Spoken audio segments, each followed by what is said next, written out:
1961 मायथाइनि 14 एप्रिल दानाव जोनोम मोननाय गसाइगाव महकुमानि सिङाव थानाय बनगाव गामिनि रुंसारि रायचरण बसुमतारी आरो थेले बसुमतारीनि फिसाज्ला गोहोगोरा रुंसारि सान्थनाथ बसुमतारीनि मांखरसालिखौ फोसाबनानै होयो एमसेले उइलियाम नार्जारी बिथाङा। सान्थनाथ बसुमतारीनि गोहोनि थाखायनो बिनि मुंखौ गलदं एबा गान्दा खुंगुर होननानैबो गाबज्रिनाय जायोमोन। मख'नो गोनांदि गलदं एबा गान्दा खुंगुर बसुमतारीया मुंदांखा गोहोगोरा आरो जौब्लां देरब्लां 7 फुट 2 इन्सि गोजौ गलदंआ हारसिङैनो 2 कुइन्टेलनिबो बारा लिरथाय दैखांनो हानाय गोहोगोरामोन। बर'नि बेबायदि गोहोगोरा जोहोलावखौ बयबो सिनायनांगौ। बिथांनि जिउ जारिमिनखौ मोनथिनो नांगौनि थाखाय एमसेले उइलियाम नार्जारीया गावनि खरसजों गलदंनि मांखरखौ फोसाबनानै दिनै बेखेवनानै होयो। गसाइगाव जिल्ला बिपिएफनि आफादगिरि सभाराम बसुमतारीया मांखरसालिखौ बेखेवनानै होयो। लोगोसे बर'नि फिसा गोहोगोरा गलदं एबा गायदे हेलेना बिथांमोननि गोसोखांथि आरो जिउ जारिमिनखौ बयबो दावबायारिफोरा मोनथिनो हानाय बादि बिपिएफ सोरखारा गथ'फोरनि पार्क आरो मुसुखा खालामनानै जारिमिन लिरनानै दोननाय राहा लागोन होननानै फोरमायो एमसेले उइलियाम नार्जारीया।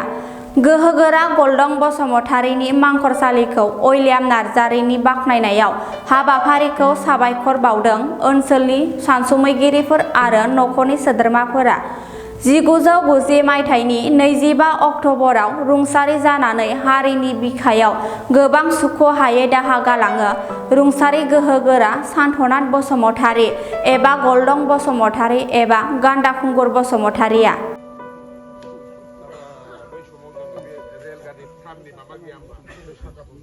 निश्चय बेथ' ओनसोलनि थाखाय खुब मोनसे रंजाथाव बाथ्रा।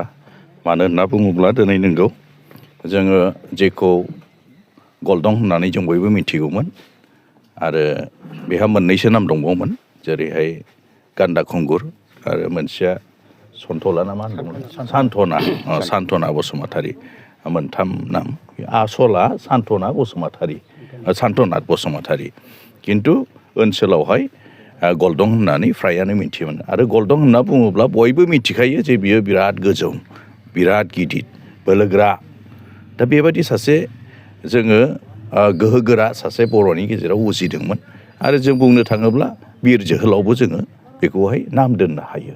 नाथाय माबेबा मोनसे खारनाव बियो थाबनो रुंसारि जालांदों। बिनि जोनोम साना 14/4/1961 आरो बियो रुंसारि जादोंमोन 25/10/1990 दा बेनिखायनो गोबांथार जिहेथु बियो मोनसे नेसनेल पार्क जाबाय हिसाबै गोबां टुरिस्टफोर फैयो नायनो। दा बेनिखायनो गोबां जायगायाव जोंबो जिहेथु टुरिस्ट गिदिंहैयोब्ला गोबां जोङो माखासे गेदेमाफोरनि माखासे बिर जोहोलावफोरनि माखासे जोङो माबाफोरखौ मा होनना बुङो बेखौ जिउ जारिमिनफोरखौ जोङो फरायो आरो बुजिनानै जोङो लानानै फैयो।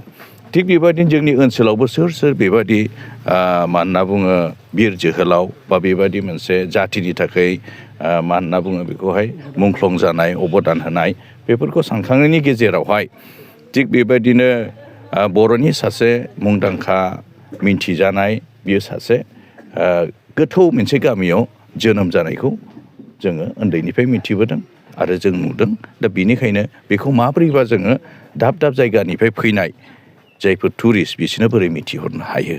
दा बेखायनो जोङो थांनाय बोसोरावहाय जिहेथु जास्ट बिनि फबनाय जायगाखौहाय मोनसे फिसा थिंजोंहाय बानायनानै दोनदोंमोन। नाथाय बेखौ माबोरै जों मोजांसिन बानायनो हायो बेखौ सिन्था खालामनानै आं आरो जोंनि टीम बिपिएफनि टीम जानानै मोनसे मोजां मोनसे परिबेसावहाय जोङो मोनसे खबरस्थानखौ बानायना होबाय आरो दिनै जोङो अपेनिं खालामना होबाय।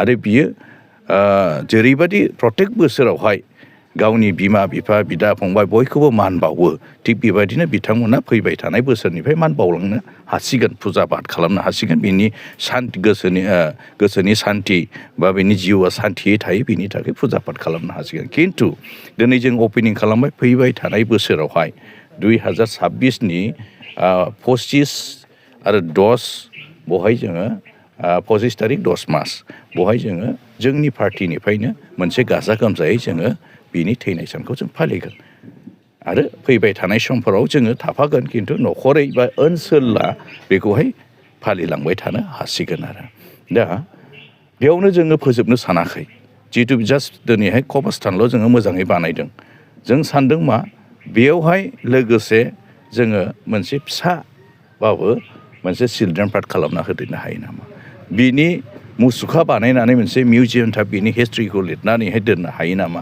ताकि टुरिजोमफोरा फैनानैहाय बिनि हिस्ट्रिखौ बुजिलाङो बे ओनसोलनि थाखाय बे ओनसोलखौहाय माबादि कन्डिसनाव सिगां दंमोन दा माबादि कन्डिसन माबादि अबस्थायाव फैखो बे जारिमिनखौ जे बिथांमोना मिथिलाङो आरो ओनसोला डेभेलप जायो आरो बिटिसिआबो मोनसे नाम थायो बेखौ जोङो सानखांदों आरो बेजों लोगोसे जोंहा माखासे मुंख्लं जालांनायफोर दङ जेरै जोंनि बे ओनसोलनिनो हेलेना गायदेन होनना बुङोब्ला बिसिनि मुसुखाखौबो जों निस्सय सिन्था खालामदों जे फैबाय थानाय समाव बिसोरखौ मोजां मोनसे हारिनि मिथिजानाय बा हारिनि थाखाय जिउ बावसोमनाय बिसोरखौ जोङो मोनसे मोजां प्लेसाव जोङो दोननो हायो नामा बे जोंनि थांखि बेयो जोंनि मिजिं दा बेनिखायनो दिनै बे अपेनिं खालामनायाव बे ओनसोलनि साफ्रोमबो इन्टेलेक्सुवेलानो हक दिनैहाय मा होनना बुङो जिखुनु पार्टिखौ खुनु लोब्बा लायाफ्रा मानो एरियानि हिसाबै ज' फैनानै बे अपेनिंआवहाय लोब्बा लाफैदों आरो बयबो रंजानाय मोनदों आरो गावनि गोमानायखौ दिनै मोनफिननाय बादि बिथांमोना न'खरनिबो आरो बे ओनसोलनिबो मोनदों बेनिखायनो दिनैनि दिना खुब जोंनि थाखाय रंजानाय दिन